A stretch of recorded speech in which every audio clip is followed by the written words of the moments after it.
जो चीज हमारे पास में नहीं होती हम उसको पाने का प्रयास करते हैं। जो मोबाइल हमारे पास में नहीं है उस मोबाइल को पाने का हम प्रयास करते हैं। जो वस्त्र हमारे पास में नहीं है उसको पाने का हम प्रयास करते हैं। फ्रिज नहीं है, कूलर नहीं है, वॉशिंग मशीन नहीं है या कोई सामान नहीं है तो उसको पाने का हम प्रयास करते हैं। उसको पाने का तरीका ढूंढते हैं। ये मोबाइल मेरे पास कैसे आएगा, ये सामान मेरे पास कैसे आएगी, ये सामग्री मेरे पास कैसे आएगी, उसको पाने का हम कुछ तरीका ढूंढ रहे हैं।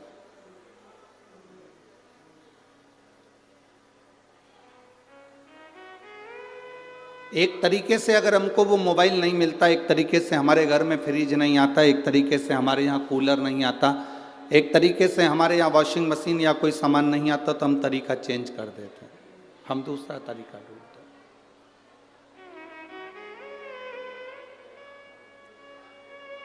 दूसरे तरीके से भी अगर हमको वो चीज नहीं मिलती तो हम कोई तीसरा तरीका ढूंढते हैं। तीसरे तरीके से भी अगर कोई चीज नहीं मिलती तो हम चौथा तरीका ढूंढते हैं। शिव महापुराण की कथा कहती है, अगर तुम्हारा दुख नहीं कट रहा, तुम बहुत जगह जगह जाकर धक्के खाकर आ गए और कष्ट नहीं कट रहा, तो शिव महापुराण की कथा कहती है थोड़ा सा तरीका चेंज करो, तरीका बदलो। अभी तक दुनिया में भटक लिया, जगह जगह जाकर हमने भटक कर देख लिया, अब हमें भटकना नहीं है। अब हमको उस भटकन को छोड़कर तरीका चेंज करना है, तरीके से बाहर होना।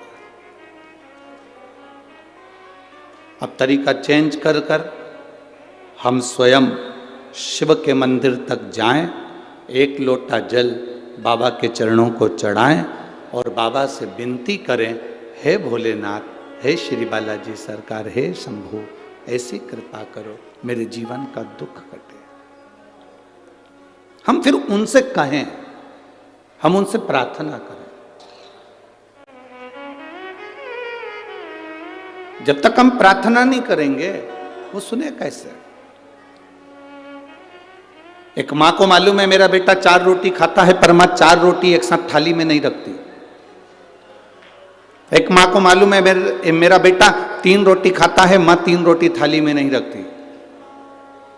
एक पत्नी को मालूम है मेरा पति 5 रोटी खाता है, पर पत्नी थाली में 5 रोटी नहीं रखती।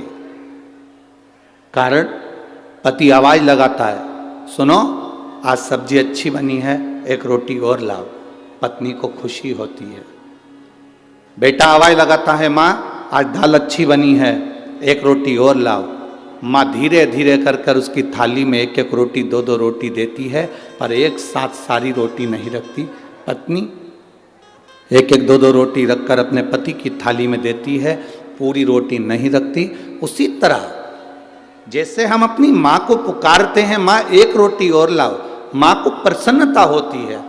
पति आवाज लगाता है पत्नी को, मुझे एक रोटी और ला कर दो, तो पत्नी को प्रसन्नता होती है, आज मेरे पति ने अच्छे से भोजन करा, मांग कर भोजन करा, तो पति को देखकर पत्नी प्रसन्न होती है। उसी तरह जब हम देव अधिदेव महादेव के चरणों में बैठते हैं और उसके चरणों में बैठकर एक लोटा जल समर्पित कर कर कहते हैं, बाबा मुझे ये दुख है, तो बाबा भी उसको काटने के लिए आतुर होता है। अपने दुख को दूसरे से ना कहिए, अपने दुख को अपनों से कहने का प्रयास। जब हम अपने मन की बात जब देव अधिदेव महादेव से कहते हैं तब बाबा सुनता जरूर है। हमने जिन वस्तुओं को जोड़ा, हम सोचते हैं इसमें सुख का अनुभव हो जाएगा, तो वो सुख का अनुभव नहीं होता। एक सेठ जी के पास में 4 चीजें बड़ी कीमती थी। एक गधा बड़ा कीमती था, एक बकरी बड़ी कीमती थी, एक घंटी बड़ी कीमती थी। एक जोड़ सेठ जी जो कपड़े पहनते थे वो भी बड़ा कीमती था। सेठ जी के पास में ये चारों चीजें बड़ी कीमती थी। गधा कीमती था, बकरी कीमती थी, घंटी कीमती थी, एक जोड़ जो कपड़े पहनता था सेठ वो कीमती था। चार चोरों ने विचार करा इस सेठ जी की चारों चीजें चुरा ली जाए। पर चोर आपस में विचार करने लगे चुराएं तो चुराएं कैसे। सेठ इतना समझदार है कि कपड़े तो छोड़ता नहीं है, पहन के रखता। गधे की पूंछ से बकरी को बांध के रखता, बकरी के गले में घंटी बांध के रखता। सेठ जी खुद गधे पर बैठ जाता है तो कपड़े कोई चुरा नहीं सकता, खुद पहना हुआ है। गधे पर बैठा है तो गधा भी कोई नहीं चुरा सकता। गधे की पूंछ से बकरी बंधी है और बकरी के गले में घंटी बंधी है तो घंटी बजती रहती है। तो सेठ जी को मालूम है कि बकरी भी है और घंटी भी है। अब चुराने वाला चुराएगा कैसे? चुराएं तो चुराएं कैसे? पर चोर भी होशियार थे। उन्होंने कहा चार चौराहे पर खड़े हो जाओ। एक चौराहे के चोर ने चोरी करना प्रारंभ करा, बकरी की घंटी को धीरे धीरे पीछे से खोला और गधे की पूंछ से बांध दिया और बकरी को चुरा कर ले गए। दूसरा चोर पीछे से निकला तो बकरी को निकाल कर ले गया। अब सेठ जी के कानों में घंटी की आवाज नहीं आई, पलट कर देखा तो बकरी और घंटी दोनों गायब थे।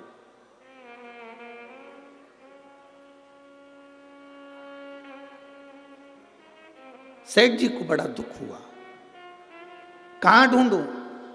इतने में तीसरा व्यक्ति आया, पूछा भैया क्या हो गया? मेरी बकरी को और मेरी घंटी को कोई चोर ले गया, जरा मेरा गधा पकड़ना, मैं अब भी देख कर आता हूं। वो गधा पकड़ाया, चोर तीसरा गधे को लेकर चले गए। अब तन पर केवल कपड़े थे। अकेले चौथे नंबर के चोर को वो कपड़े चुराना थे। अब चुराएं तो चुराएं कैसे? तो चोर कुएं के पास में जाकर रोने लगा। सेठ जी ने आकर पूछा क्यों रो रहे हो? उसने कहा मेरे हीरे की तिजोरी कुएं में चली गई, मुझे तैरना नहीं आता, अगर कोई ला कर दे देगा तो आधे हीरे दे दूंगा। सेठ जी ने विचार करा आधे हीरे में तो मेरा गधा भी आ जाएगा, बकरी भी आ जाएगी, घंटी भी आ जाएगी, मैं ला कर देता हूं, ले मेरे कपड़े सामान। चोर को कपड़े दिए, लेने के लिए कुएं में सेठ जी कूदे। जब निकल कर बाहर आए तो कपड़े भी गायब थे। न बकरी बची थी, न घंटी बची थी, न गधा बचा था, न कपड़े बचे थे। शरीर नग्न था, केवल सेठ जी बचे थे। एक हाथ में डंडा लेकर चारों तरफ घुमाने लगे। एक संत ने पूछ लिया सेठ जी क्या बात है, क्या हो गया? सेठ जी कह रहे हैं मेरी सारी वस्तु कोई चुरा कर ले गया, ये शरीर कोई ना ले जाए। संत ने कहा सेठ ये शरीर यहीं पड़ा रह जाएगा, केवल आत्मा चली जाएगी। ये वस्तुएं तू जोड़ जोड़ कर रखता रहा, ये सब चली जाएगा, कुछ नहीं बचा।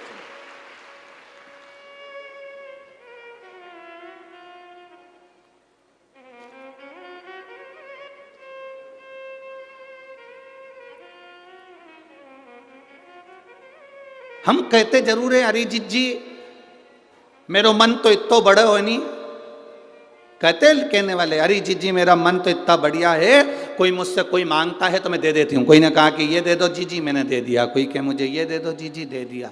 और वही जीजी ट्रेन में चढ़े और अपनी सीट पे कोई बैठ जाए, फिर जीजी क्या करे? अभी तो कह रही थी कि मेरे से कोई मांगता है तो दे देते, अब कौन दे रहा?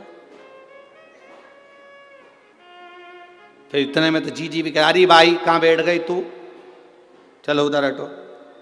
कहां बैठ रहे हो? यहाँ चलो हटो यहां से, ये हमारी सीट है।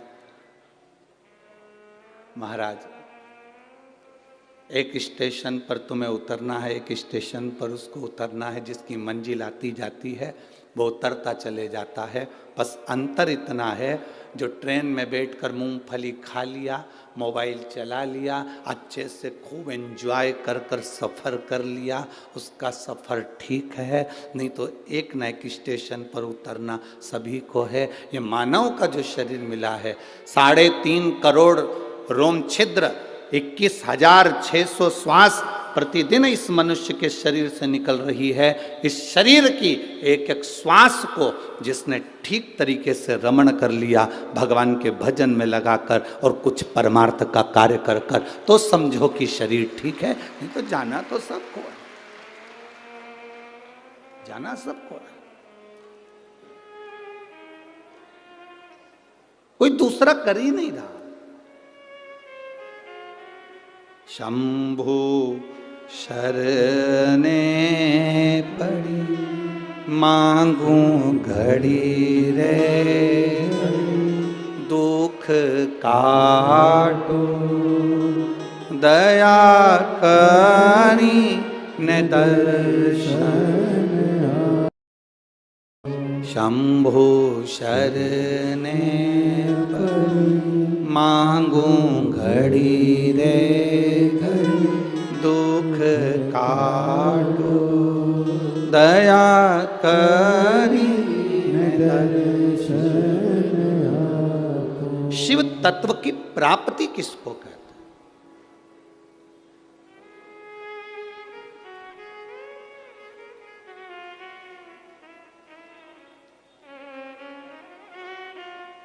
भगवान शंकर की प्राप्ति किसको कही गई? हम संसार में जन्म लेने के बाद धन को जोड़ा, संपदा को जोड़ा, जमीन को जोड़ा, सत्ता को जोड़ा, वैभव को जोड़ा, इसमें शिव तत्व की प्राप्ति नहीं है। शिव तत्व की प्राप्ति किसको कहा गया? आपने अगर एक गिलास किसी को पानी पिलाया है, किसी भूखे को भोजन कराया,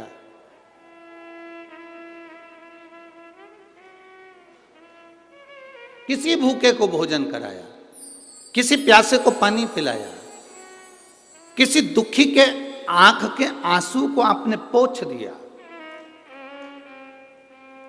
कोई विद्या का अध्ययन करना चाहता था और उसकी एजुकेशन के लिए, उसकी विद्या के लिए आप आगे आकर खड़े हो गए, तो ये समझ लो किसी के पास में दवाई का पैसा नहीं और आपने आकर आगे आकर सेवा कर दी।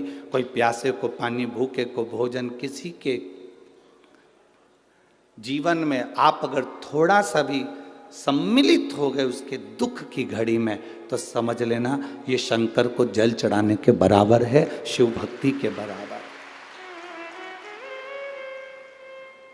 देवराज नाम का ब्राह्मण जो चोरी का धन लेकर शंकर जी के मंदिर में प्रवेश कर जाता है, शिव जी के मंदिर में जाने के बाद में ब्राह्मण देवता आवाज लगा लगा कर रहे हैं, हर हर महादेव। बार बार हर हर महादेव कहा जाता है, बार बार हर हर महादेव कहा जाता है, और देवराज नाम के ब्राह्मण को क्रोध आता है। अब तू तो ब्राह्मण है, ब्राह्मण घर में तेरा जन्म हुआ है, उसके बाद तो तेरे मुख से हर हर महादेव निकलना चाहिए था, पर हर हर महादेव सुनते से ही देवराज नाम का ब्राह्मण चिढ़ रहा था, क्रोध आ रहा था, अपशब्द कह रहा था, ताने दे रहा था।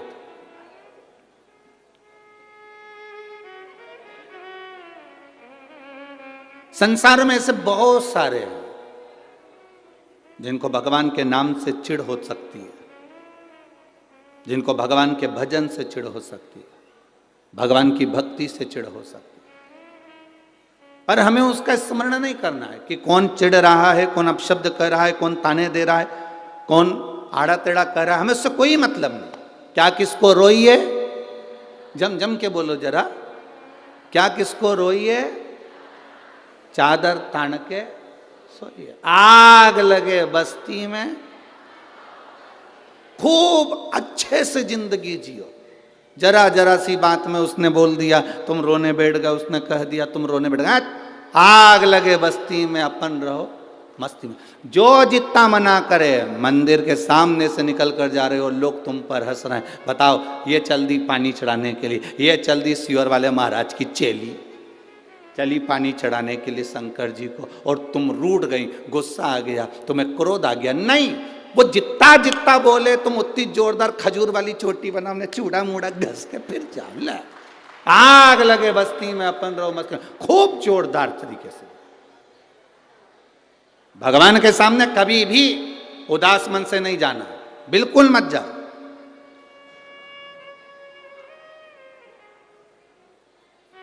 अपने यहाँ तो भजन में भी लोग कहते हैं, तेरे माथे मुकुट विराजे तेरे काने कुंडल साजे, तेरे माथे मुकुट विराजे, तेरे कानों कुंडल साजे, तेरे मुख में नागर पान, अनोखी थारी झांकी।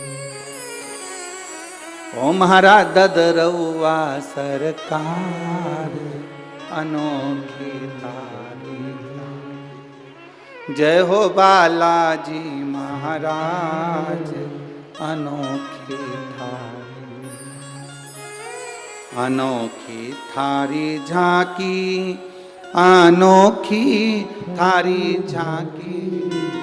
महारा ददरउआ सरकार, अनोखी थारी झांकी। महारा बालाजी महाराज, अनोखी थारी झांकी, अनोखी थारी झांकी, अनोखी थारी झांकी, अनोखी थारी झांकी, अनोखी थारी झांकी, अनोखी थारी झांकी, अनोखी थारी झांकी, अनोखी सब गाइए। अनोखी थारी झांकी, मारा ददरउआ सरकार, अनोखी थारी झांकी। मारा ददरउआ सरकार, अनोखी थारी झांकी। जय हो बालाजी महाराज, अनोखी थारी झांकी। जय हो बालाजी महाराज, अनोखी थारी झांकी। भाव से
सिंदूर सोए और सिर पे मुकुट विराजे, तेरे तन पर सिंदूर तेरे तन पे सिंदूर सोए और सिर पर मुकुट विराजे, तेरे तन पर सिंदूर सोए और सिर पर मुकुट विराजे, तेरे गल जंजी माल, अनोखी थारी झांकी। तेरे गल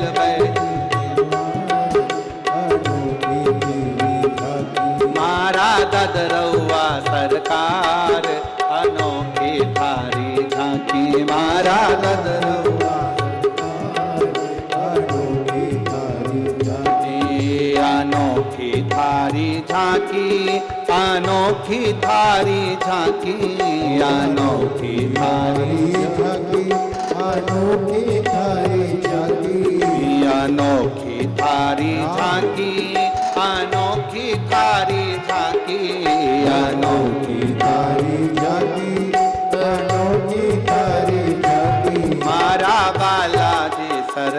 सरकार, अनोखी थारी झांकी मारा बालाजी सरकार, अनोखी थारी झांकी मारा ददरौआ सरकार, अनोखी थारी झांकी मारा ददरौआ सरकार, अनोखी थारी झांकी मारा बालाजी सरकार, अनोखी थारी झांकी मारा बालाजी सरकार, अनोखी थारी झांकी मारा ददरौआ सरकार, अनोखी थारी झांकी हर हर महादेव। अपने स्थान पर बैठकर भगवान शिव से सुंदर बालाजी सरकार की इस पवित्र भूमि पर देवाधिदेव महादेव से अपने मन की बात हृदय के साथ जुड़कर बड़े भाव के साथ बाबा से प्रार्थना करिए। जिसको मंत्र आता है, जिसको श्री शिवाय नमस्तुभ्यम आता है, वो अपनी वाणी से थोड़ा उच्च स्वर में, तेज आवाज में बाबा से प्रार्थना बड़े भाव के साथ में करिए। श्री शिवाय नमस्तुभ्यम, श्री शिवाय नमस्तुभ्यम, श्री शिवाय नमस्तुभ्यम, श्री शिवाय नमस्तुभ्यम, श्री शिवाय नमस्तुभ्यम। भोला सब दुख काटो हमारा, ओ भोला सब दुख काटो शिव शंकर जपो तेरी माला, भोले बाबा जपो तेरी माला, भोला सब दुख काटो ओ भोला सब दुख काटो। वेश है मंगल मंगलकारी, वेश है मंगल मंगलकारी, शमशान वासी शमशान वासी, ओ भोला सब दुख काटो, ओ भोला सब दुख काटो। शिव कथा कर रही है, भगवान शंकर का संवाद कर रहा है। भगवान के सम्मुख में जब पहुंचो, चेहरे पर प्रसन्नता होना चाहिए, कोई दुख ना हो, कोई कष्ट ना हो। आपके चेहरे पर प्रसन्नता हो, आपके चेहरे पर स्माइल हो, आप भगवान के सामने खड़े हो, चेहरा उतरा हुआ नहीं, रोते हुए नहीं, भगवान के सम्मुख में तुम्हारी प्रसन्नता मूल है। देवराज नाम का ब्राह्मण चिढ़ रहा है, क्रोध कर रहा है, चोरी का धन उसके साथ में है, आवाज लगा रहा है, ब्राह्मण देवता चिल्ला रहे हर हर महादेव, और ये चिढ़ रहा है। उठा, बाहर गया, चोरी का धन भी साथ में ले गया। बहुत अंतर पड़ता है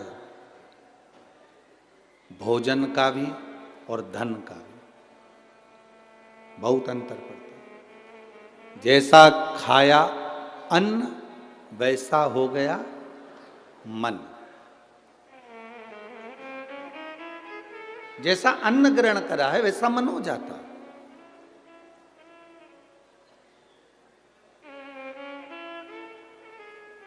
आप लोगों ने कथा सुनी होगी, भीष्म पितामह से दुर्योधन ने कितने कितने शब्द कहे, कितने शब्द।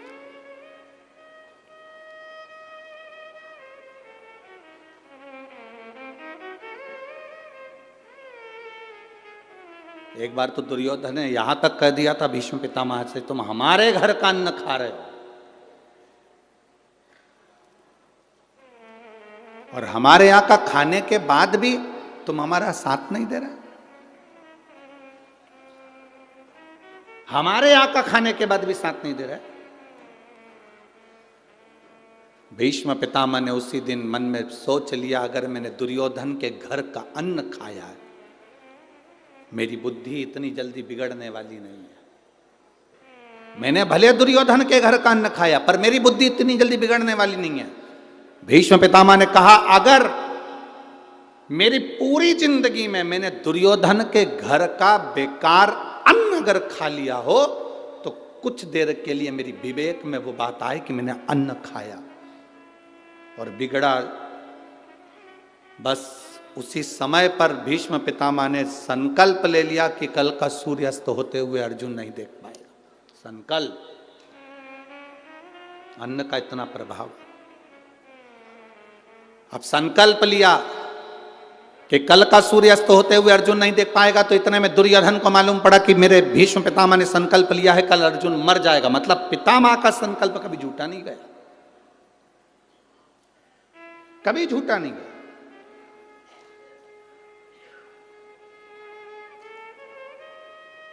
दुर्योधन ने पूरे हस्तिनापुर में और पूरे युद्ध मैदान में, कुरुक्षेत्र की भूमि पर, अपने टेंट में, अपने पंडाल में अपनी ओर मोतीचूर के लड्डू बांटे। जब दुर्योधन ने मोतीचूर के लड्डू बांटे तो वो लड्डू लेकर कोई भगवान कृष्ण के दरवाजे पर उनके टेंट में पहुंच गया, उनके पंडाल में पहुंच गए। भगवान कृष्ण ने पूछा, ये लड्डू काहे के हैं? तो जो द्वारपाल लड्डू खा रहा था उसने कहा, ये बूंदी के लड्डू हैं। द्वारिकाधीश ने कहा, ये बूंदी के लड्डू तो मुझे भी दिख रहे हैं कि बूंदी के हैं। ये नुक्ती के लड्डू, ये बूंदी के लड्डू तो मुझे भी दिख रहे हैं कि बूंदी के हैं। लड्डू काहे के हैं? तो द्वार पर फिर बोला, ये बूंदी के ही तो लड्डू हैं। भगवान द्वारकानाथ ने कहा, ये तो मुझे दिख रहा है कि बूंदी के लड्डू, लड्डू काहे के? तो क्या ये बूंदी के ही हैं। अब भगवान को क्रोध आया। भगवान ने कहा, मुझे दिख रहा है कि बूंदी के लड्डू हैं, मैं ये पूछ रहा हूं ये लड्डू काय का है? फिर द्वारपाल बोला, लड्डू खाता खाता बूंदी के हैं। अब द्वारकाधीश जब बोले, फिर द्वारकाधीश ने कहा, देख मैं तेरे से एक बात कह रहा हूं, मुझे ये बता दे कि ये लड्डू काय के हैं। फिर द्वारपाल ने लड्डू खाकर कहा, बूंदी के। भगवान द्वारिकाधीश मुस्कुरा कर बोले, अब मुझे ये बता, ये लड्डू कौन बंटवा रहा है? तो द्वारपाल बोला, ये दुर्योधन बंटवा रहा। अच्छा, क्यों बंटवा रहा है? कल अर्जुन मर जाएगा, भीष्म पितामह ने संकल्प लिया। अच्छा, भगवान कृष्ण ने कहा, जल्दी से मेरे को भी 4 लड्डू दे दे। द्वारकाधीश ने 4 लड्डू लिए, द्रौपदी के कक्ष में प्रवेश कर गए। और द्रौपदी के कक्ष में प्रवेश कर द्वारकाधीश ने आवाज लगाकर कहा, द्रौपदी, ए द्रौपदी। द्रौपदी आई, भैया आप, क्या बात है? भगवान ने कहा, ले द्रौपदी लड्डू खा ले। द्रौपदी ने पूछा, काय के लड्डू है? भगवान बोले, मोतीचूर के हैं, तू खा। इस लड्डू की कहानी बड़ी विचित्र, तू तो खा ले। द्रौपदी ने लड्डू लिया, खाते खाते फिर पूछा, लड्डू काहे के? भगवान बोले, मोतीचूर के हैं। अब द्रौपदी ने पूछा, इतनी रात के 1:30-2 बज रही है, रात्रि का दूसरा पहर हो रहा है और तू मुझे लड्डू खिलाने आया, आखिर ये लड्डू कौन ला कर दिया? तो कहा, मेरे द्वारपाल ने दिए। क्यों दिए? कल भीष्म पितामह ने प्रतिज्ञा करी है, कल अर्जुन मर जाएगा, सूर्यास्त होते हुए नहीं देख पाएगा। तो मैंने सोचा, अपनी बहन का पति मरने वाला है, कल तो मैं लड्डू आज ही खिलाया। भगवान बोले, जैसे ही बोले तो द्रौपदी ने कहा, लाओ मेरे को 2 लड्डू और दो, 2 तुमने छुपा के रखे। द्वारकाधीश ने 2 लड्डू और दिए तो द्वारकानाथ ने कहा, द्रौपदी तेरा पति मरने वाला और तू लड्डू खा रही है। द्रौपदी बोली, जब भाई खिला रहा है तो अच्छे से खाओ, बाद में देखा जाएगा।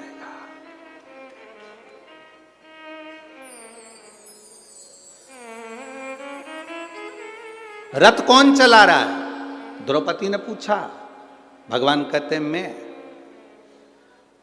जब तुम मुझे बहन कहते हो तो वो जीजा नहीं लगता। रथ साला चला रहा है। गाड़ी साला चलाता है तो 25 बार विचार करता है, पीछे मेरे जीजा जी बैठे हैं, जी जी बैठिए आराम से चलाऊंगा। हाँ, पत्नी को लेकर चलता तो भले कहीं ठोक देता, क्योंकि उसको मालूम है ये बहुत लड़ती है, जाए तो जान दो, दूसरी मिल जाएगी।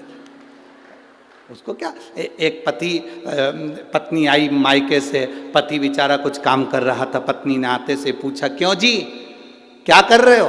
पति बोला, रुपए जोड़ रहा हूं। पत्नी इतनी खुश हो गई, अपनी शादी की सालगिरह आने वाली है, तुमने कहा था मंगलसूत्र दिलाओगे इसलिए जोड़ रहे हो? पति बोला, नहीं 20 का नोट फट गया था तो जोड़ रहा हूं।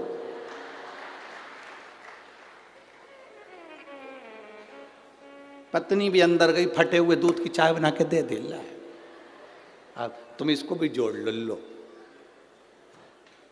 अब भगवान ने कहा, ले ये लड्डू। द्रौपदी ने लड्डू खाया और भगवान से कहा, आप कह रहे हो मेरा पति मरने वाला? हाँ, भीष्म पितामह की प्रतिज्ञा खाली नहीं जा सकती। उन्होंने प्रतिज्ञा करी थी जीवन भर कुंवारा रहूंगा, तो कुंवारे रहे। अब प्रतिज्ञा करी कि कल का सूर्यास्त होते हुए अर्जुन नहीं देखेगा, तो प्रतिज्ञा बिल्कुल पक्की है। ठीक है, लाओ 2 लड्डू और दो। द्रौपदी लड्डू खा रही है। द्वारकाधीश ने कहा, द्रौपदी थोड़ी तो शर्म करो, पति मरने वाला है और तुमको चिंता नहीं।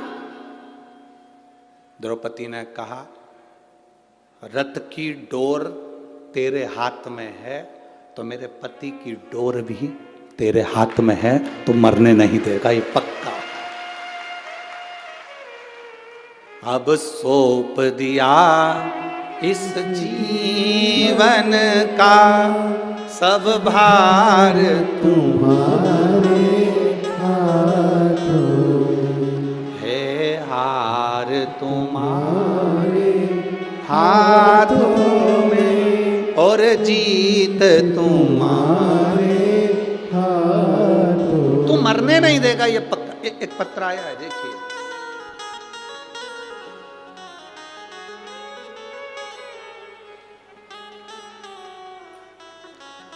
रोली तिवारी, पिता कमलेश तिवारी, निवासी ग्वालियर से हैं। कहीं बैठे हों तो हाथ हिला सकते हैं, कहीं बैठे हों तो हाथ हिलाएं। रोली तिवारी, पिता कमलेश तिवारी, निवासी ग्वालियर। जिनको पत्र पढ़ना है हमारे साथ में एलईडी पर, आस्था चैनल पर, टीवी के माध्यम से पत्र पढ़ सकते हैं। आप ही हैं? हाथ हिला दो एक बार। हाँ, दोनों हाथ ऐसे हिलाओ एक बार। ठीक है, ठीक है। रोली तिवारी, पिता कमलेश तिवारी, निवासी ग्वालियर। गुरुदेव, मेरी भाभी 2020 से अचानक बीमार हुई, जिससे उनके सीने में दर्द हुआ। दिखाया तो सीने के अंदर एक गांठ थी, चेस्ट में गांठ हुई। उस गांठ को निकाला गया, पस निकालकर उस गांठ की जांच कराने के लिए बाहर भेजा गया। जब गांठ की जांच करने के लिए बाहर भेजा, तब उस जांच में आया कि मेरी भाभी को बड़ी बीमारी हो गई, कैंसर जैसा रोग हो गया। डॉक्टर ने ऑपरेशन का बोल दिया। हमने ऑपरेशन भी करवाया, पर ऑपरेशन कराने के बाद वो बीमारी और फैलती चली गई, आराम लगना बंद हो गया। भाभी बिस्तर पे पड़ गई, खा नहीं पाती, पी नहीं पाती, बहुत बीमार रहने लगी। तब हमने, किसी ने कहा, रोज एक हमारी पड़ोसन शिव जी को जल चढ़ाने जाती है, हमने उसके कहने पर पशुपतिनाथ का व्रत किया, पर भाभी को कोई आराम नहीं मिल पाया। दूसरी बार हमने फिर पशुपति व्रत किया। पशुपति व्रत करते करते हमने भाभी को शंकर जी पे चढ़ा हुआ जल देना प्रारंभ करा। जैसे ही शिव जी पर चढ़ाया हुआ जल देना प्रारंभ करा, तीसरा पशुपति व्रत हुआ गुरुदेव, जो 2020 से पलंग पर पड़ी थी, एक अंश भी हिल नहीं सकती थी, उठ नहीं सकती थी, चल नहीं सकती थी, खा नहीं सकती थी। हम बाबा का क्या गुणगान करें गुरुदेव? बाबा बाबा है। हमने शिव जी पर जल चढ़ाकर उसको देना प्रारंभ करा और एक बेलपत्री उसको देना चालू करी। बाबा की कृपा से उसकी रिपोर्ट भी नॉर्मल आई और 16 अगस्त से उसने चलना फिरना बाबा की कृपा से चालू कर दिया। अब उसको आराम है। आराम है बाबू? हाथ हिलाइए एक बार, दोनों हाथ। हर हर महादेव। बैठिए। गुरुदेव डॉक्टर ने भी कह दिया इसका रोग समाप्त हो रहा और बाबा की कृपा होना प्रारंभ हुई। यह शिव तत्व है। आपका विश्वास, आपका भरोसा, आपकी दृढ़ता, आप जिस विश्वास से, जिस भरोसे से शंकर भगवान को जल चढ़ाते हो, शिव उस जल को अमृत तत्व में परिवर्तन कर देता। खाली न जाता कोई दर से तुम्हारे, खाली न जाता कोई दर से तुम्हारे, मैं भी खड़ा हूँ नन्ही बाहें पसार, अपने हृदय से लगा लो, लगा लो, गिरा जा रहा हूँ, उठा लो, भोले अपने दर से अब तो न टालो, गिरी जा रही हो, उठा लो, उठा लो। वो कृपा जब करता है।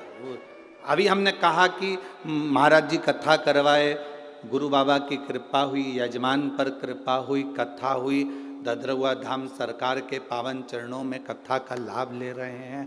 हम इतना जरूर कहेंगे, अगर बालाजी ने, हनुमान जी ने तुमको यहाँ कथा सुनने के लिए बुलाया है शिव जी की, तो खाली तो नहीं जाओगे, ये झोली भरी जरूर जाओगे, निश्चित है। बोल बम का नारा है। आप उसके भरोसे पर आए, उसके विश्वास पर।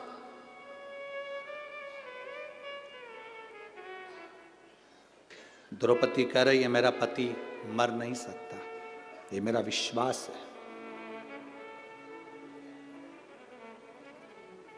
दीन बंधु दीनानाथ मेरी डोरी तेरे, मेरी डोर तेरे हाथ में, तो कैसे मर जाए? भगवान ने कहा द्रौपदी एक काम कर, जल्दी से तैयार हो जा, जल्दी तैयार हो, दासी के कपड़े पहन, नौकरानी के, दासी के कपड़े। द्रौपदी ने कहा दासी के कपड़े मैं क्यों पहनूं, तू पहन। दासी के कपड़े पहनाए भगवान ने और कहा चल भीष्म पितामह के कक्ष में।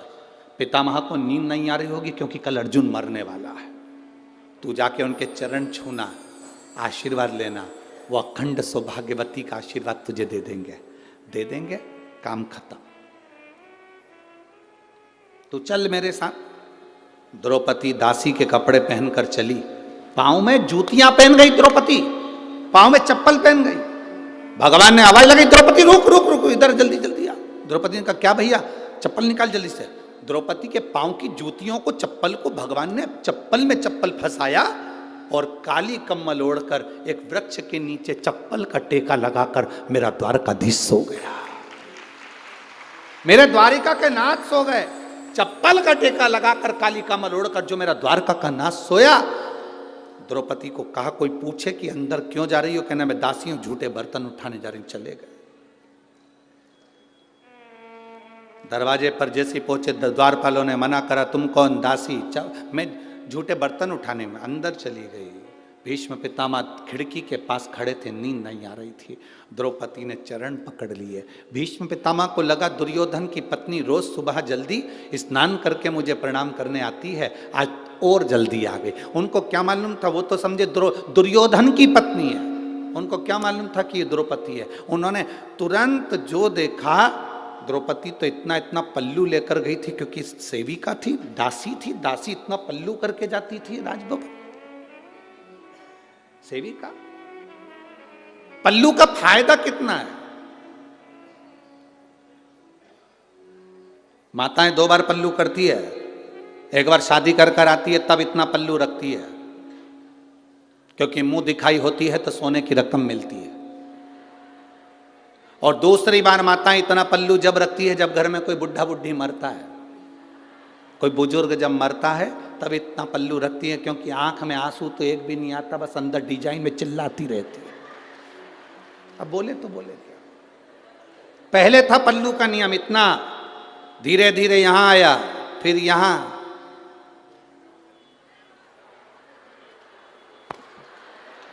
गया। अब तो वो लाइन आती है ना, देखते रह जाओगे, बस अब पल्लू दिखता ही नहीं है। आपके नजर आ गए पल्लू?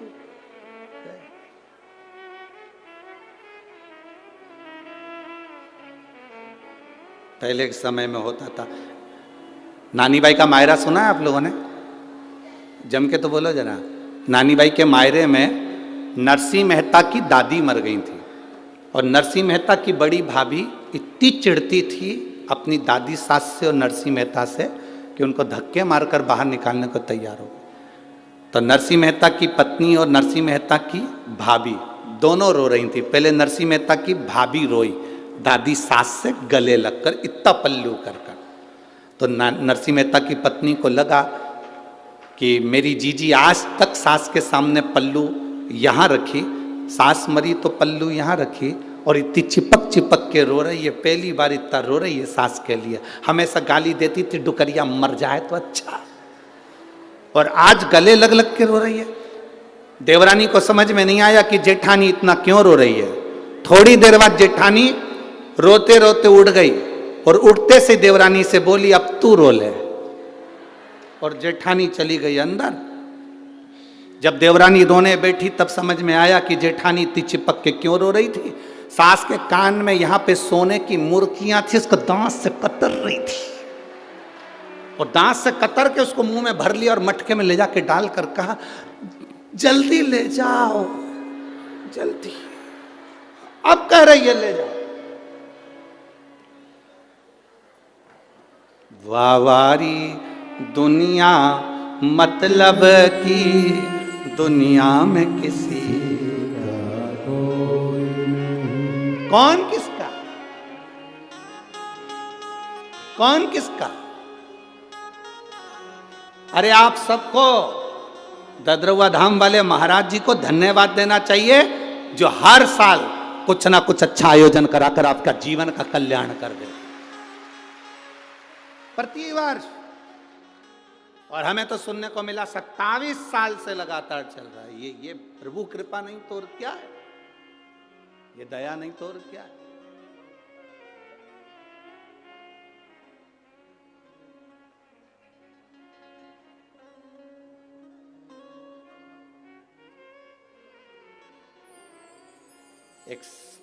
एक संत वो होते हैं जो केवल अपने अपने वालों को खिला देते हैं, अपने अपने वालों के लिए कोई आयोजन अरेंज कर लेते हैं, पर ये वो संत हैं जो केवल अपने वालों के लिए नहीं सबके लिए करते रहते हैं। ये वो संत है, सहज नहीं है।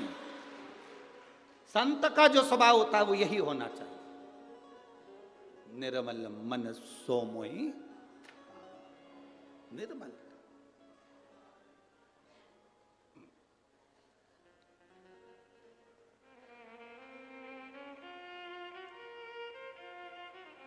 महाराज पल्लू कर कर चली गई द्रौपदी। भीष्म पितामह के चरण पकड़े। भीष्म पितामह को लगा दुर्योधन की पत्नी, आशीर्वाद दे दिया, अखंड सौभाग्यवती भाव। तुम तो बोलो जरा जम के बोलो, अखंड भाव। फिर से बोलो, हाथ उठा के तो बोलो, हाथ उठा के, अखंड सौभाग्यवती भाव। फिर से बोलो,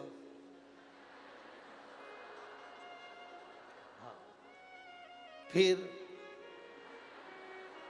हाथ उठा के बोलो जरा अच्छे से, पूरा पूरा बोलो, अखंड सौभाग्यवती भाव। फिर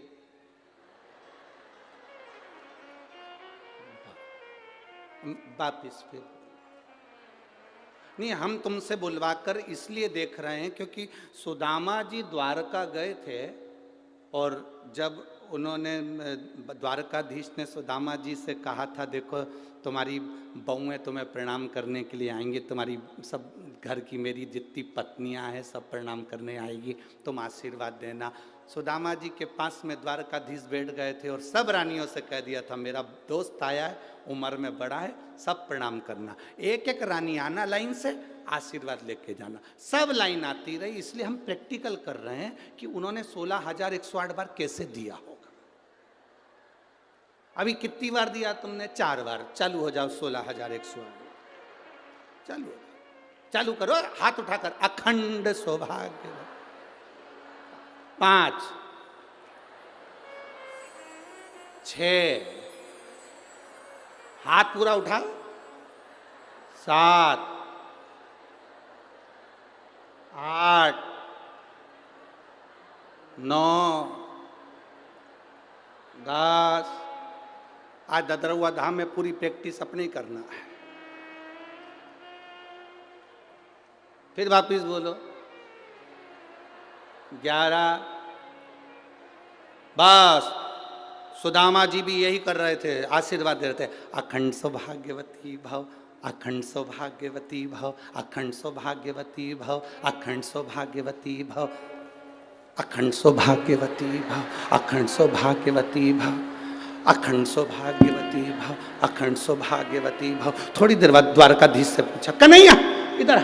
कन्हैया बोला, क्या तेरी है? हाँ अपनी है, चलने दे। अखंड सौभाग्यवती भव, अखंड सौभाग्यवती भव। 60-70 निकल गई। कन्हैया ये भी तेरी है? हाँ अपनी है। सौभाग्यवती भव। अखंड गायब हो गया। सौभाग्यवती भव, सौभाग्यवती भव, सौभाग्यवती भव, सौभाग्य। कन्हैया 200 और निकल गई। ये भी तेरी है? हाँ चलने दे। भव भव भव भव। कन्हैया ये भी तेरी है? हाँ कितनी है? 16,108। कन्हैया सुदामा जी बोले, मुझे मेरे घर छोड़िया, मेरी पत्नी को अखंड सौभाग्यवती का आशीर्वाद की जरूरत पड़ जाएगी, छोड़िया मुझे, मैं नहीं दे सकता। कन्हैया बोले, अभी तो तेरी बहुएं आई हैं, इसके बाद इनके बच्चे आएंगे। तो कन्हैया ने जैसे ही कहा तो सुदामा जी ने पूछा, कितने बच्चे हैं? भगवान कृष्ण बोले, शंकर जी की कृपा से एक एक रानी से 11-11, 10 छोरा 1 छोरी, 1,77,186। सुदामा जी सिंहासन से नीचे गिर गए। रेन दे दादा, पूरा जिला यहीं बसा लिया। रेन दे तू, मेरे घर छोड़िया। तुम पूरी सुदामा जी की कथा देखना। सुदामा जी जैसे आए थे वैसे और डंडा टेक के गए, इतना दे गए। दादा लोग कह रहे थे कि भगवान द्वारकाधीश ने 3 लोक का राज्य दिया। कोई द्वारकाधीश से पूछे सुदामा ने क्या क्या दिया, क्या नहीं दिया। अब भीष्म पितामह ने कह दिया। क्या बोले भीष्म पितामह द्रौपदी को? बोलो जम के बोलो, हम तुमसे इतना नहीं खिलवाएंगे, बोलो जम के बोलो। अखंड सौभाग्यवती भाव। जैसे ही कहा भीष्म पितामह ने, द्रौपदी ने अपना पल्लू ऊंचा करा। जैसे ऊंचा करा तो भीष्म पितामह ने कहा, द्रौपदी तू? द्रौपदी कहती है, पितामह अब तो कल देखूंगी। मेरा अखंड सौभाग्य रहता है कि अर्जुन नहीं रहता है, आपने संकल्प लिया। चली गई द्रौपदी। पितामह नींद उड़ गई पितामह की। रात्रि को पितामह ने एक पत्र लिखा, उस पत्र को बाण पर लपेटा।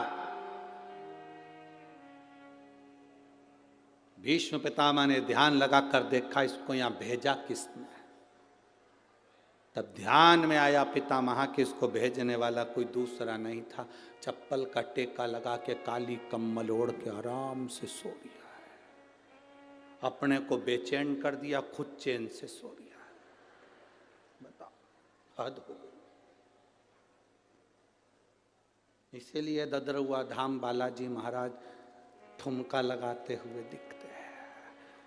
खूब आनंद में आग लगे बस्ती में, अपन रहो मस्ती में। वो कहता है खुश रहो, प्रसन्न, आनंद में रहो। दूसरे दिन युद्ध प्रारंभ हुआ। द्वारकाधीश हंस रहे थे, मुस्कुरा रहे थे, क्योंकि आज भीष्म पितामह की हालत क्या है। भीष्म पितामह देखे कि द्वारकाधीश हंस रहे हैं, उनने बाण छोड़ दिया, वो बाण द्वारकाधीश के चरणों में गया। पत्र द्वारकाधीश ने निकाला, पढ़ा। अभी तक द्वारकानाथ रो रहे थे, हंस रहे थे, अब द्वारकानाथ रोने लगे। जैसे ही रोए तो गुप्त रूप से रुक्मणी, सतभामा, जामवंती, कालंदी, मित्रवृंदा, लक्ष्मणा सब आ गई। प्रभु आप रो रहे हो क्यों? भगवान ने पत्र दिया, उस पत्र में लिखा था, दीन बंधु दीनानाथ मेरी डोरी तेरे। तू केवल अर्जुन की डोरी नहीं संभाला, मेरी भी डोर संभालना।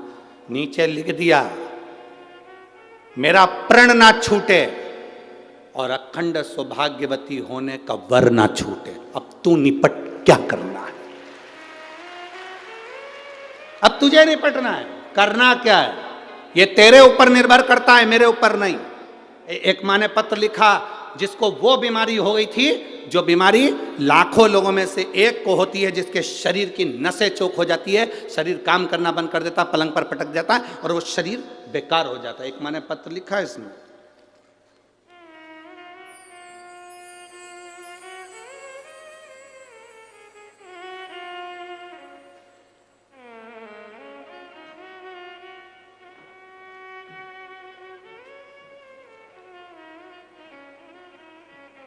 शंभु शरण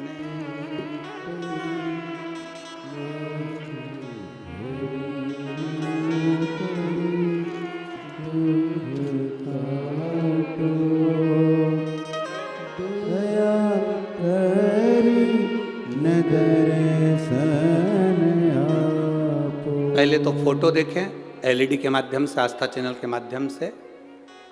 ये फोटो जो वेंटिलेटर पर पड़ा हुआ है जीव, उसका आप लोग चैनल के माध्यम से देख सकते हैं। मेरा नाम मीराबाई है, मैं पीटो पार्क ग्वालियर में रहती हूँ। कहीं बैठी हो तो हाथ हिला सकती हूँ। मेरा नाम मीराबाई है, मैं पीटो पार्क ग्वालियर में रहती हूँ। कहीं बैठी हैं? आप ही हैं? दोनों हाथ हिला दो एक बार। श्री शिवाय नमस्तुभ्यं। मेरा नाम मीराबाई है, मैं पीटो पार्क ग्वालियर में रहती हूँ। गुरुजी, महादेव जी का मैं क्या गुणगान करूँ गुरुदेव। बाबा की कृपा से मैं अभी ठीक हूँ। कुछ समय पहले वर्ष 2022 में बहुत बीमार हो गई थी। उसके बाद मुझे दिल्ली के आरआर हॉस्पिटल में भर्ती किया गया था, जिसके फ़ोटो मैंने लगाए हैं। वहाँ मुझे पता चला कि मुझे ऐसी बीमारी हो गई है जो लाखों लोगों में से किसी एक को होती है। मुझे वेंटिलेटर पर डाला गया, शरीर मेरा बेकार होता गया, शरीर से चलना फिरना खाना पीना सब बंद हो गया, जाम हो गया। करें क्या? बाबा से प्रार्थना करी। किसी ने कहा शिव पर जल चढ़ाओ।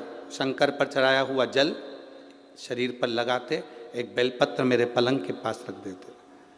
बाबा का मैं क्या गुणगान करूं गुरुदेव। आज बाबा की कृपा से बचकर मैं यहाँ खड़े हूँ। ये शिव की कृपा है, शंकर की दया है। अब ठीक है बाबू, हाथ हिलाओ एक बार। हर हर महादेव। बैठिए। शिव कृपा इसी को कहते हैं। शंकर की उदारता, ये शिव की करुणा के बिना आप उसके भरोसे पर जी रहे हैं, उसके सहारे जी रहे हैं। आपने कह दिया मैं, मेरे जीवन की डोर अब तेरे हाथ में, मतलब अब वो संभाले, अब उसके ऊपर निर्भर कर।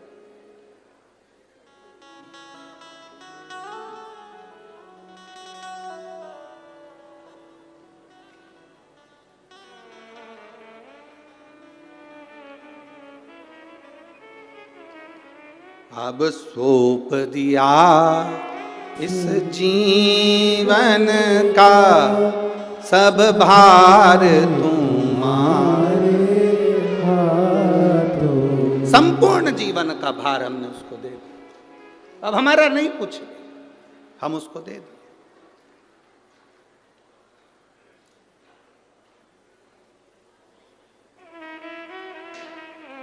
आप आए जरूर हो।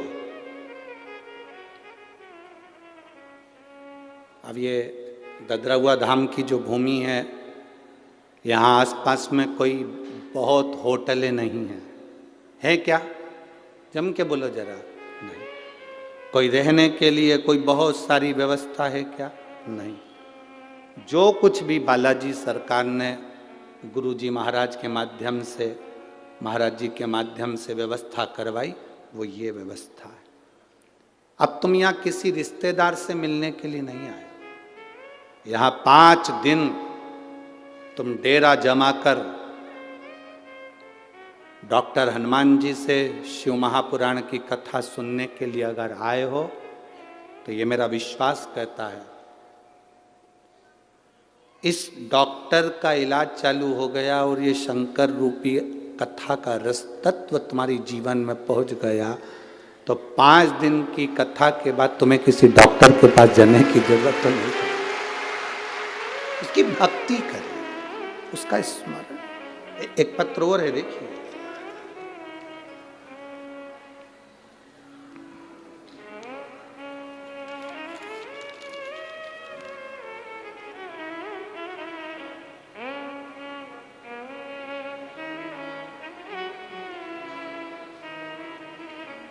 मेरा बेटा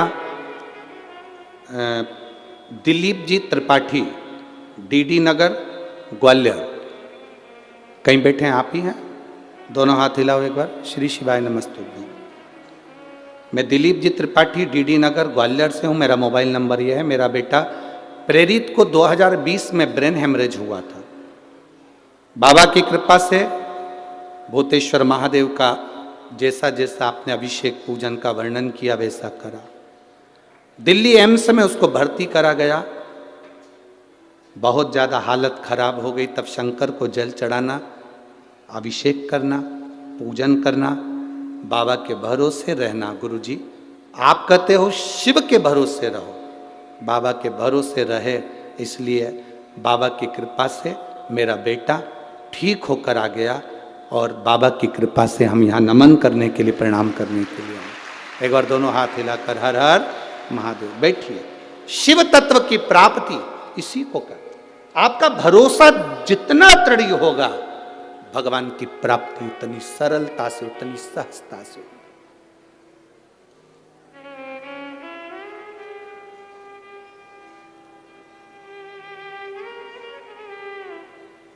कोई तुमसे पूछे कहाँ गई हो 5 दिन के लिए, कह देना बालाजी सरकार की गोद में बैठकर शंकर की कथा का श्रवण कर रही हूं, अपने जीवन को सार्थक कर रही हूं। ददरौआ धाम, हाँ। मैं जंगल में, तो कहना जंगल में ही तो मोर नाचता है। बालाजी सरकार भी इसी जंगल में बैठकर नाचकर दुनिया का कल्याण कर देते इस जंगल में। हाँ, उसकी प्राप्ति का केंद्र बिंदु है। कहीं शहर में कथा होती तो मन भटकता कि वहाँ भी हो जाऊँ, वहाँ भी हो जाऊँ, वहाँ पर भी हो जाऊँ। यहाँ तो 6-7 बजे के बाद तुम्हारा मन क्या, तुम ही नहीं भटकोगे। मन क्या, तुम ही ना भटको। रहने दो दादा, यहीं बैठो और ढोलक पीट पीट के हरिओम में मेरा भोला नगर। अब तुम्हारा तो मन करे सो तो चल, कहाँ जाना। बस यहीं बैठे भजन करा, स्मरण करा, कीर्तन करा, मंत्र जाप करा, नाम जाप करा। 5 दिन तक जपते रहे उसका नाम, श्री शिवाय नमस्तुभ्यम बोलते रहे और अपने जीवन को सार्थक बनाते रहे। इससे बढ़कर सुख क्या है? इससे बढ़कर आनंद क्या है? लिख दिया, मेरा संकल्प भी नहीं टूटना चाहिए और मेरा आशीर्वाद भी नहीं छूटना चाहिए। उसके भरोसे छोड़ दिया। रानियों ने पूछा द्वारकाधीश से, क्यों रो रहे हो? पत्र पढ़ लो। पत्र पढ़ा तो रानियों ने कह दिया, क्यों चिंता करते हो? भीष्म पितामह ने जितनी एकादशी करी, शायद दुनिया में किसी ने इतनी एकादशी नहीं करी। तो भीष्म पितामह ने जो एकादशी करी उसका पुण्य भीष्म पितामह को देना। क्या करना पड़ेगा? पितामह के लिए अर्जुन से कहो बाण छोड़े, पितामह के शरीर को वो बाण छुएंगे, लगेंगे। दुनिया को लगेगा कि भीष्म पितामह बाणों की सैया पर पड़े हैं, पर भीष्म पितामह बाणों की सैया पर नहीं। पितामह ने जितनी एकादशी करी है वो सारी एकादशी बाण बनकर भीष्म पितामह को अपने हाथ पर झेल लेगी, उसको मरने नहीं देगी, पटक देगी।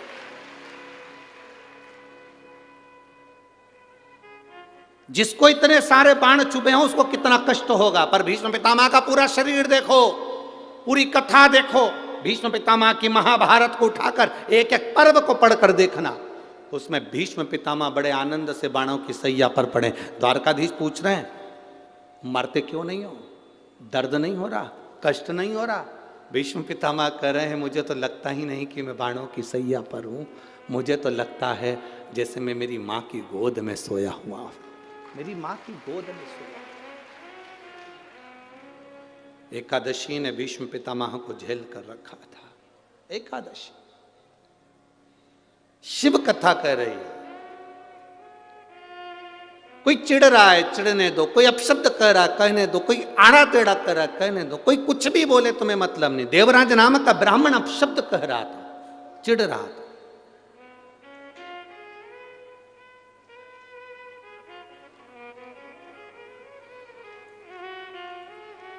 चिढ़ रहा।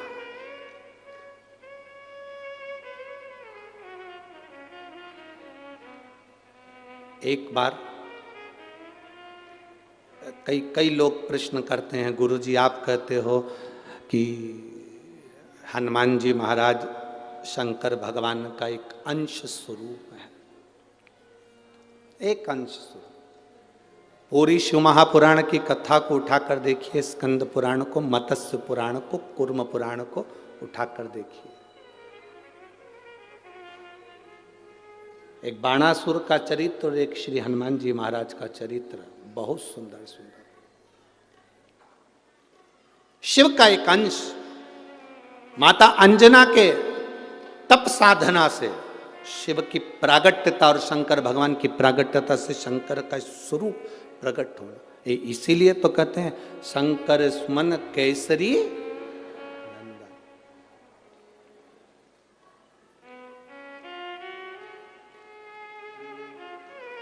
शिव का एक स्वरूप है हनुमान जी महाराज। हम तो हमेशा कहते हैं अगर आप हनुमान जी का भी दर्शन कर रहे हैं तो यह अंदाजा लगा कर रखें कि आप शंकर का दर्शन कर रहे हैं। आप शंकर का दर्शन कर रहे हैं तो यह अंदाजा लगा कर रखें कि आप हनुमान जी का दर्शन कर रहे हैं। सब एक, कोई भेद नहीं, सब एक, कोई भेद नहीं देवताओं में, कोई भेदता नहीं, सब में एक समान। भगवान कृष्ण ने गीता किसको सुनाई थी? जम के बोलो, युद्ध के मैदान में भगवान कृष्ण ने गीता किसको सुनाई थी? जम के बोलो, जरा आवाज आना चाहिए। किसको सुनाई थी? अर्जुन को। पक्का लाख कर दूं? पक्का है कि अर्जुन को गीता सुनाई थी। जिसने स्कंद पुराण का स्मरण करा हो, मत्स्य पुराण का स्मरण करा हो, उसमें संवाद मिलता है द्वारकाधीश के पास में जब अर्जुन पहुंचे, अर्जुन ने निवेदन करा कि आप मेरी ओर से युद्ध लड़ें। भगवान ने कभी जाओ, मैं बुलाऊंगा तब आना। अर्जुन आए, हनुमान जी को भी बुलाया। अर्जुन हनुमान जी दोनों आए, द्वारकानाथ संध्या करने बैठ गए, उठे नहीं। तब दोनों अर्जुन और हनुमान समुद्र के किनारे घूम रहे हैं, दोनों घूम रहे हैं। अब अर्जुन और हनुमान दोनों समुद्र के किनारे पर घूम रहे थे। घूमते घूमते अर्जुन के मुख से निकल गया, तुम कौन हो? हनुमान जी ने कहा, मैं राम का सेवक हनुमान, राम भक्त। अर्जुन ने कहा, वो राम जी जिन्होंने बंदर से पत्थर फिगवाए थे, सेतु बनवाया था, तब पार उतरे थे, और मैंने सुना बड़े वीर योद्धा थे, वो चाहते अगर मेरे जगह पर मैं होता तो पत्थर फेंकने नहीं देता, एक बाण छोड़ता, यहां से लेकर समुद्र के उस पार पुल बना देता। अर्जुन ने कहा मैं होता तो पुल बना देता, बाण छोड़कर यहां से लेकर वहां तक का एक पुल तैयार कर देता। हनुमान जी ने कहा तू पुल बनाता, मेरे जैसा एक बंदर लात रखता तो टूट जाता। तू पुल बनाता, मेरे जैसा बंदर एक लात रखता, बानर, टूट जाता। अर्जुन ने कहा टूट नहीं सकता, और तोड़ दिया तो? अर्जुन ने कहा तू तोड़ के बता दे, मैं अपने शरीर को जलाकर भस्म कर दूंगा, पक्का। ठीक है, तू बना पुल। अर्जुन ने बाण का पुल बना दिया। हनुमान जी ने जो पांव धरा तो सब टूट के चर करके सब टूट गया। जो टूटा तो अर्जुन समाधि में लीन होने के लिए लकड़ियां जमाने लगे, इतने में द्वारकाधीश आकर खड़े हो गए। अर्जुन क्या कर रहे हो? मैं हनुमान से हार गया, इसलिए मैं शरीर को त्याग रहा हूं। अर्जुन, तुम हनुमान से नहीं आ रहे हो, तुमने राम की निंदा कर दी है। जो जीव परमात्मा की निंदा करता है, चाहे राम की करे, चाहे कृष्ण की करे, चाहे संत की करे, चाहे साधु की करे, चाहे गुरुजन की करे, चाहे शिव की करे, संसार में जन्म लेने वाला अगर मनुष्य संत गुरु भगवान की निंदा करता है तो वो कभी उन्नति की सीढ़ी पर नहीं चढ़ सकता, वो नीचे ही धकेलेगा, जाएगा जमीन, वो ऊपर नहीं जा सकता, वो ऊपर की ओर नहीं बढ़ेगा। तुमने निंदा करी है, निंदा, इसका फल तो तुम्हें भोगना ही है, निंदा। इसीलिए तुम्हारा शरीर जलकर भस्म होने की तैयारी करी है। अर्जुन कहते हैं प्रभु प्रभु आप कुछ करिए। भगवान द्वारकानाथ ने फिर कहा कि अब मैंने नहीं देखा था, इसलिए वापिस पुल तैयार करा जाए। पुल तैयार करा, हनुमान जी से वो पुल नहीं टूटा तो हनुमान अपने शरीर को भस्म करने लगे। द्वारकाधीश ने कहा नहीं, और रुको, तुम भस्म नहीं करोगे, तुम अर्जुन का साथ देना, युद्ध के मैदान में अर्जुन के रथ पर तुम चढ़े रहना। हनुमान जी ने कहा मैं अर्जुन के रथ पर नहीं चढ़ सकता। क्यों? क्यों? मैं बिना सत्संग के, मैं बिना सत्संग के कहीं नहीं रह सकता। जब तक मुझे सत्संग नहीं मिले, हनुमान जी जहां कथा होती है वहां जाते हैं, कहीं सत्संग मिलेगा मैं जाऊंगा, मैं बिना सत्संग के नहीं रह सकता। भगवान कृष्ण ने कहा तुम अर्जुन का साथ दो, मैं तुम्हें कुरुक्षेत्र के मैदान में स्वयं सत्संग कराऊंगा, प्रवचन दूंगा, कथा कहूंगा, मैं स्वयं सत्संग कराऊंगा। दुनिया कहती है अर्जुन को भगवान कृष्ण ने गीता सुनाई थी, ऊपर ध्वजा में बैठे हुए श्री हनुमान जी महाराज पताका को बार बार हिलाकर कह रहे थे कब सुनाओगे सत्संग। द्वारकानाथ, मुझे सत्संग के लिए लेकर आए हो, युद्ध के मैदान में 18 दिन का युद्ध है, कम से कम एक दिन तो मुझे सत्संग का लाभ दिला दीजिए, मुझे उस युद्ध में सत्संग करा दीजिए। तब भगवान कृष्ण सिंगार रथ से नीचे उतरे। रथ से नीचे क्यों उतरे थे? अगर गीता का ज्ञान देना था तो रथ पे बैठे बैठे दे देते, पर भगवान रथ से नीचे इसलिए उतरे क्योंकि भगवान ने रथ की ओर मुख करा। प्रवचन देने वाले को भक्त की ओर मुख कर कर बोलना पड़ता है। हनुमान की ओर देखकर द्वारकाधीश ने प्रवचन दिया, गीता का ज्ञान दिया।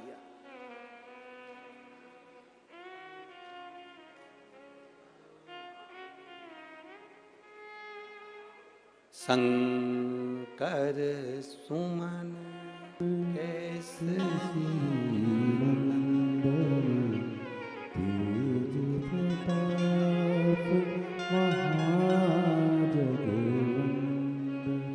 उसका एक स्वरूप है, उसको जाना, उसको पहचानना सरल नहीं है। जो हनुमान को जान गया, जो शिव को जान गया, उसकी जिंदगी सार्थक हो गई। जैसे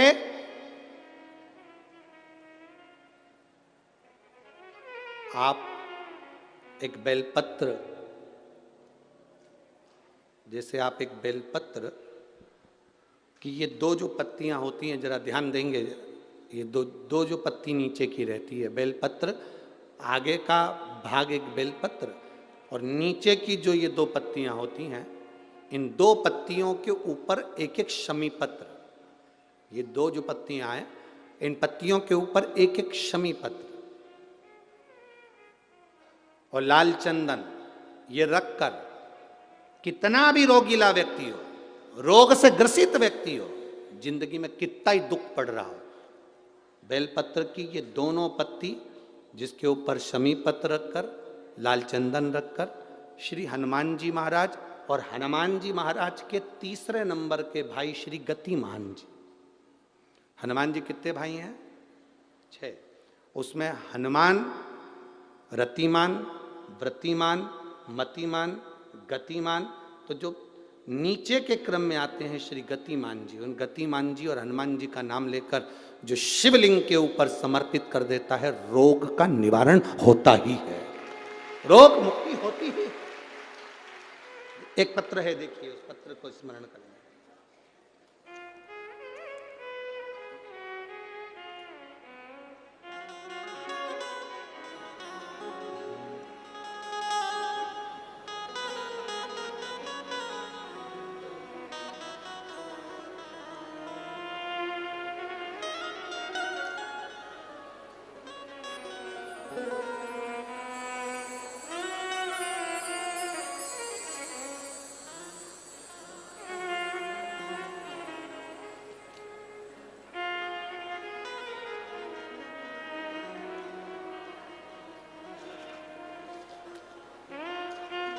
मेरा नाम रीना है और मैं इंदौर विजयनगर से आई हूँ।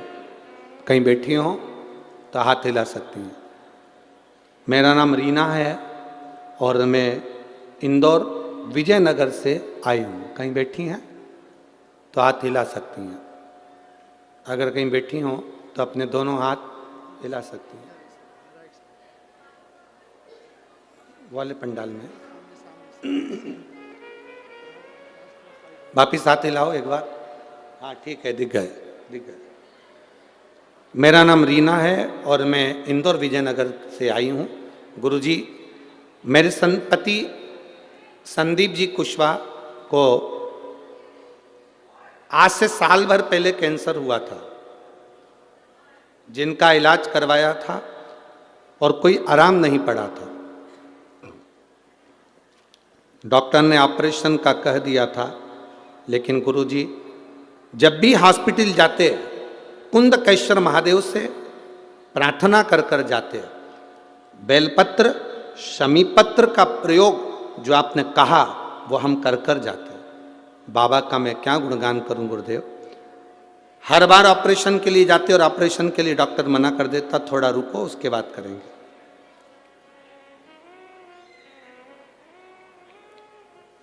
फिर ऑपरेशन के लिए गए, फिर मना कर दिया। गुरुदेव आप कथा में बोले शिव और हनुमान एक है, उसके सिवा इनमें कोई भेद नहीं है। ना शंकर में भेद है, ना हनुमान में, इनको एक माना गया। हमने बाबा से विनती करी, उसी बीच में किसी ने हमसे कहा कि आप त्रिजुगी नारायण का पानी पिलाना चालू करो। हमने पानी देना चालू करा। फिर किसी ने उसी बीच में कहा कि यहाँ ददरौआ धाम में डॉक्टर हनुमान रहते हैं, वहाँ पर 5 मंगलवार चलते हैं, उनसे भी प्रार्थना करते हैं। गुरुदेव त्रिजुगी नारायण का पानी देते, कुंदकेश्वर महादेव का स्मरण करते, ददरौआ धाम सरकार के दर्शन करने के लिए बालाजी के आने लगे। बाबा का मैं क्या गुणगान करूं गुरुदेव। वास्तव में शिव हनुमान के रूप में और हनुमान शिव के रूप में हैं, दोनों ने साथ लिया। आज मेरे पति ठीक हैं, मैं बाबा को यहाँ नमन करने के लिए। पति आए हैं क्या सत में? आए हैं? हाथ हिलाओ जरा। हाँ, अब ठीक है, आराम है आपको? श्री शिवाय नमस्तुभ्यम। बैठी है, बाबा की कृपा का स्मरण करते रही। शिव तत्व की प्राप्ति।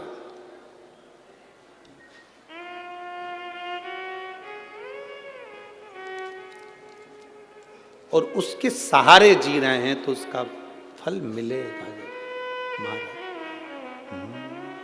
शिव कथा कह रही है, भगवान शंकर का संवाद कह रहा है। आप उसके आश्रित हो, जितने आश्रित होंगे उतना वो संभाल लेगा। देवराज चोरी का धन लेकर बाहर निकल गया।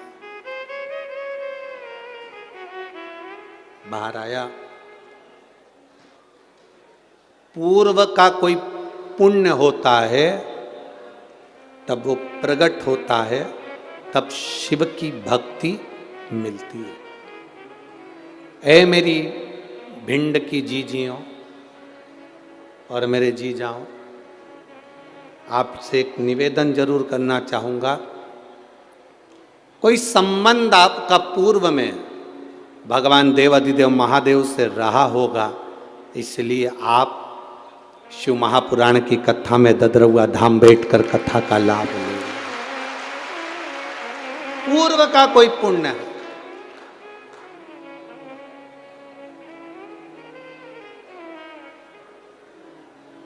अच्छा एक बात बताओ, जो लोहा होता है, इस लोहे को कीचड़ में पटक दो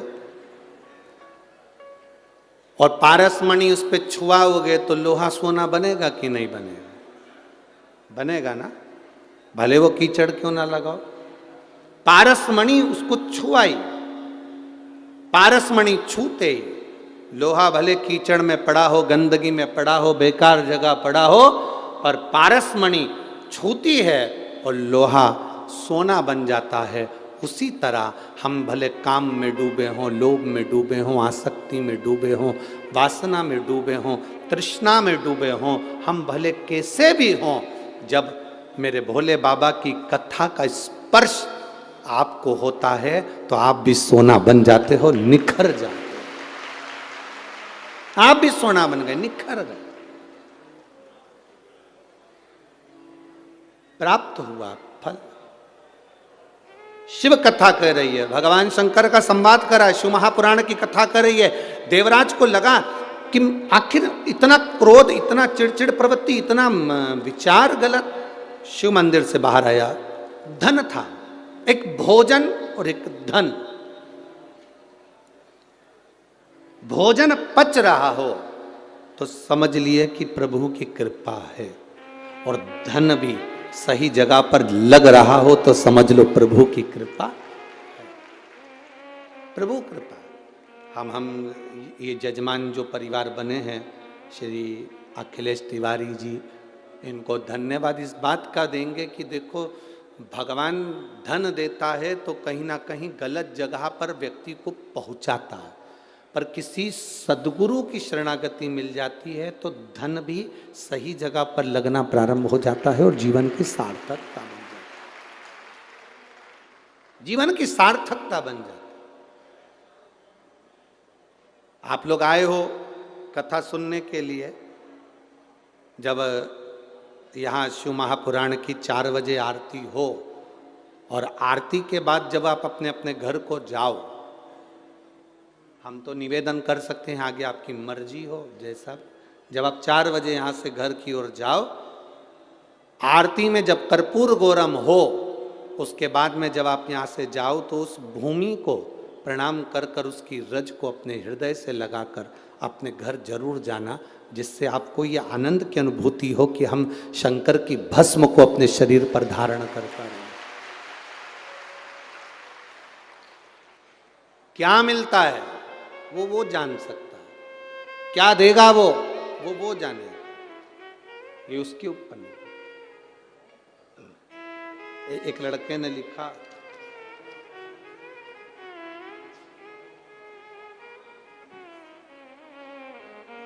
मेरा नाम संगीता भदौरिया, पति त्रिलोक सिंह भदौरिया, मैं ग्वालियर से आई हूँ। कहीं बैठी हैं भदौरिया जी? कहीं बैठे हो तो हाथ हिला सकते हैं। आप ही हैं? हाँ, दोनों हाथ ऐसे हिलाओ, ठीक है। वापिस हाथ हिलाइए। मैं संगीता भदौरिया, पति त्रिलोक सिंह भदौरिया, ग्वालियर से हूँ। मेरा बेटा जोगेश भदौरिया 2 साल से नौकरी के लिए तैयारी कर रहा था, पर होता नहीं था।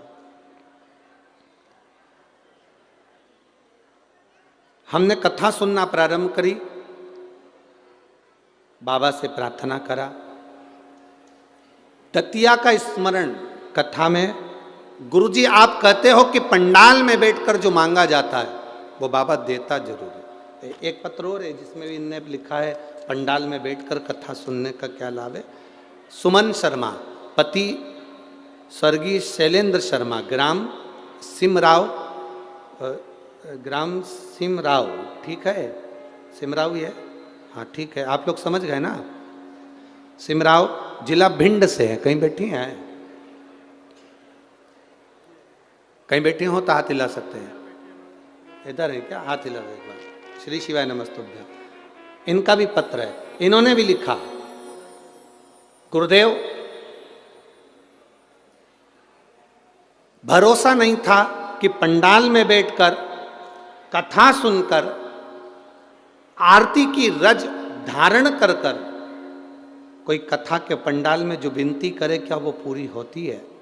पर मैं छाती ठोक कर कहती हूँ, दतिया की कथा में बाबा से प्रार्थना कर कर आई थी और मेरी जो मनोकामना थी बाबा ने पूरी कर दी, इसलिए मैं बाबा को प्रणाम कर रही हूँ। इन्होंने भी अपने पत्र में लिखा है, ये तो लिख ही रही और उन्होंने जो प्रार्थना करी थी उसकी पत्रिका भी लगा कर भेज दी है। शादी की बधाई हो आपको, बहुत बहुत शिव कृपा। बैठिए। और इन्होंने भी अपने पत्र में यही लिखा है,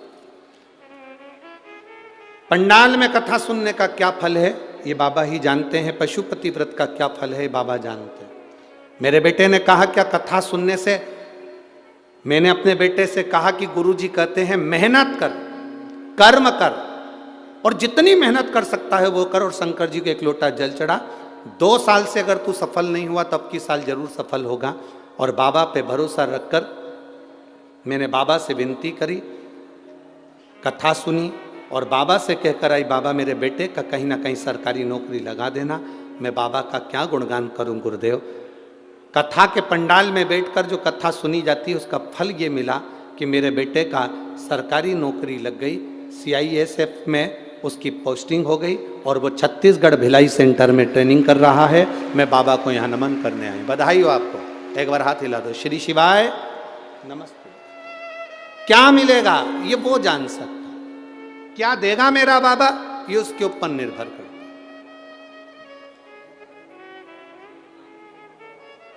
क्या देगा वो उसके ऊपर नहीं। अरे मेरे भोले तेरा सहारा है, मेरी नैया का तू किनारा है, मेरी नैया का तू किनारा है। शिव कथा कहती है महाराज, देवराज मंदिर से बाहर आ गया, धन ठीक नहीं था इसलिए मन भी नहीं लग रहा था। जैसा खाया अन्न, जम के बोलो वैसा हो गया, जैसा पियो पानी वैसी हो गई वाणी। जो चोट्टा होता है, आपके पास में भी अनजाना व्यक्ति कोई बैठा हो, अपन को क्या मालूम। इसलिए तो आप लोगों से कहते हैं सिर पे पल्लू डाल कर आया करो, मोबाइल, पर्स, अंगूठी, सोना चांदी, हीरा पन्ना सब घर छोड़ कर आओ। यहाँ तो शंकर रूपी कुबेरेश्वर महादेव है और ददरउआ बालाजी हैं, उनका आशीर्वाद लेकर जा। कुछ लेकर माता बाबा का भजन करने आ, स्मरण कर। मंदिर के बाहर चप्पल रह जाती है तो भगवान के दर्शन में भी मन नहीं लग पाता। बोलो री जी हो, सही है कि गलत है। बैठी जरूर है पल्लू मल्लू डाल के, भगवान के आरती भी कर रही है। मात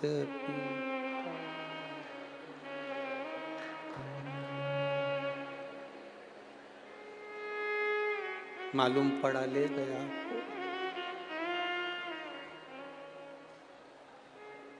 पति से कहा, गई। अब पत्नी फिर बोली, शरण गाऊं किसकी, अपनी तो गई अब मैं किसकी ले जाऊं। पति बोला जिसकी अच्छी लगे। और जिसकी चप्पल छूटी थी मंदिर के बाहर, वो इसलिए छूटी थी, भगवान से रोज प्रार्थना करती थी, बहुत दुखी हूं, बहुत कष्ट में हूं, मेरा दुख मिटा दो। भगवान ने कहा अब की बार तू दर्शन करने मंदिर जाएगी, तेरी चप्पल रह जाए तो समझ लेना तेरा काल, तेरा दुख चले गया। अब वो अपना काल दुख छोड़ गई और जीजीआई पेंटिंग करके वो पहन के चली गई। मालूम पड़े बाथरूम में मुंह धो रही थी, पांव फिसल गया, कमर की हड्डी टूट गई, 2-4 से कहती फिरी मैंने क्या गलती करी। इतने में किसी ने कहा, कथा सुनी कि नहीं सुनी, किसी का छाता, किसी की चप्पल और किसी का मांग का टीका, ये कभी नहीं रखना चाहिए, बर्बाद कर देता। 3 चीजें, एक छाता, इसलिए किसी के प्राण छूटते हैं तो पद दिया जाता है, पद में ये चीजें बहुत जरूरी होती है, एक चप्पल, एक छाता जरूर देते हैं। आपके इधर देते कि नहीं देते वो हमें नहीं मालूम, और ऐसा नियम है।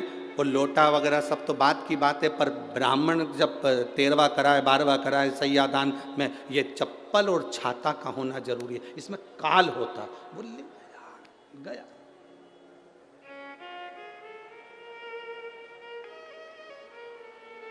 दे दिया, बहुत जरूरी। देवराज के भीतर वो जो धन रखा था, उसके कारण देवराज की चित्तवृत्ति ठीक नहीं हो पा रही थी, वो धन के कारण। अब देवराज की चित्तवृत्ति ठीक नहीं हो रही थी, इसलिए देवराज धन को लेकर बेलपत्री के वृक्ष के नीचे आया। उसको नहीं मालूम कि बेलपत्री का पेड़ है, उसको ज्ञात ही नहीं, उसके स्मरण में नहीं।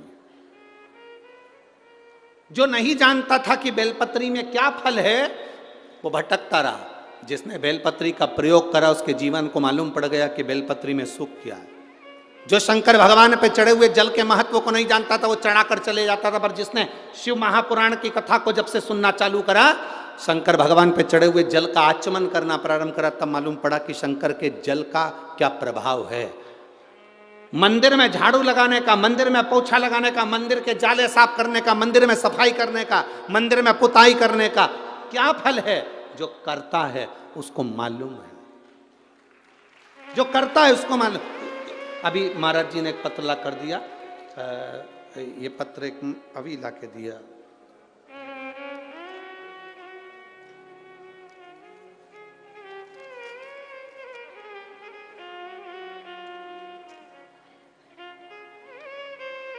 पता है पूनम, डॉक्टर पवन मिश्रा, ग्राम पोस्ट गंगहेला जालौन। कहीं बैठी हैं आप ही हैं? हाथ हिलाओ जरा एक बार। डॉक्टर पवन मिश्रा, ग्राम पोस्ट गंगहेला जालौन। कहीं बैठे हो तो हाथ हिलाएं, कहीं बैठे हो तो हाथ हिला सकते हैं। उन्होंने पत्र में लिखा है,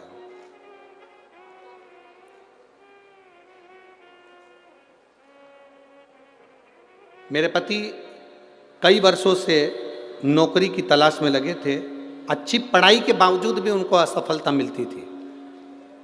मैं गुरुदेव किसी के कहने पर पशुपतिनाथ का व्रत किया, शिव जी को जल चढ़ाना प्रारंभ करा, बेलपत्र का प्रयोग करा, शमी पत्र और बेलपत्र अशोक सुंदरी वाली जगह पर चढ़ाना प्रारंभ करा। टीवी के सामने बैठकर कथा सुनती, आसन लगाकर बाबा से प्रार्थना करती। गुरुदेव आसन लगाकर कथा सुनने के बाद आरती होती, आरती के बाद उठकर जाती, बाबा से प्रार्थना करती, आप इतना सबका भला करते हो तो मुझे क्यों छोड़ दिया। मैं बाबा को यहाँ इसलिए आई हूँ इस ददरुआ धाम पर कथा सुनने के लिए कि मेरे बाबा ने मेरे पति को सरकारी नौकरी शिक्षक पद में दे दी है। मैं बाबा को धन्यवाद देने के लिए। शिव कृपा औघड़दानी शंभु इसी को कहते। आपका विश्वास जितना दृढ़ होगा, धन है, चोरी का धन लाया था, बेलपत्र की पेड़ की छांव में आया, उस चोरी के धन ने असर नहीं करा। तब माँ जो जल चढ़ाती थी उसका पुण्य इसके खाते में आया और इसको भगवान शंकर लेने के लिए आए, परम धाम मिल गया। आगे वर्णन आता है, बिंदुक नाम का ब्राह्मण जल में डूब कर मर गया। चोर था, वो भी चोरी कर रहा था, जल में डूबा मर गया। धर्मपत्नी चंचुला देवी ने अपने पति बिंदु के प्रेत योनि से मुक्ति के लिए काशी में दर्शन करने के लिए, काशी में जब गई तो मन नहीं लग रहा था भगवान की कथा में। भगवान की कथा में मन लगाना जरा कठिन है। ये मन को बांध कर भगवान के चरणों में ले जाना पड़ता है। कोई भगवान के चरणों में ये मन वैसे ही नहीं जाता। आप में से कितने लोग हैं जिनका मन कभी कभी शमशान घूमने का करता हो? अरे बोलो तो जम के, है कोई ऐसा? जितने बैठे हैं सबका मन होटल में घूमने का करेगा, सबका मन दिल्ली घूमने का करेगा, बाहर घूमने का करेगा, यहां घूमने का करेगा, वहां घूमने का करेगा, पर संसार का कोई व्यक्ति ऐसा नहीं होगा जिसका मन शमशान में घूमने का करेगा। चलो आज मेरा मन बहुत अच्छा है तो मैं शमशान में घूम के आता हूं। कौन का मन करता? कोई नहीं जाता। मुर्दे को भी ले जाते हैं तो बांध कर लेकर जाते हैं, क्योंकि लोगों को टेंशन रहता है, भग गया तो उसकी भी चिंता है, इसलिए बांध कर ले जाते।